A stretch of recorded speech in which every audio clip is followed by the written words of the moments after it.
కెనడాలో జరిగిన candidates chess టోర్నీలో విజయం సాధించి భారతీయ చెస్ ప్లేయర్ గుకేష్ రికార్డు సృష్టించాడు. కేవలం 17 ఏళ్లు అతి చిన్న వయసులోనే గెలిచిన ప్లేయర్గా రికార్డులకెక్కాడు. చెస్ దిగ్గజం విశ్వనాథన్ ఆనంద్ తర్వాత క్యాండిడేట్స్ టైటిల్ నెగ్గిన రెండో ఇండియన్ ప్లేయర్గా కూడా గుకేష్ నిలిచాడు. ఈ విజయంతో గుకేష్ అయిన గ్రాండ్ మాస్టర్ డింగ్ లెరెన్తో ప్రపంచ ఛాంపియన్షిప్ టైటిల్ పోరుకు అర్హత సాధించాడు. అందులో కూడా విజయం సాధిస్తే అతి చిన్న వయసులో ఛాంపియన్గా నిలిచిన ప్లేయర్గా రికార్డు సృష్టించే ఛాన్స్ ఉంటుంది.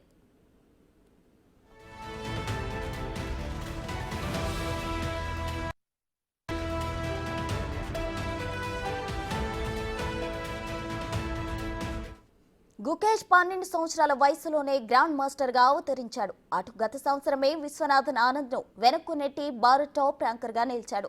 క్యాండిడేట్స్ టోర్నీ టైటిల్ గెలవడంపై విశ్వనాథన్ ఆనంద్ శుభాకాంక్షలు తెలిపాడు.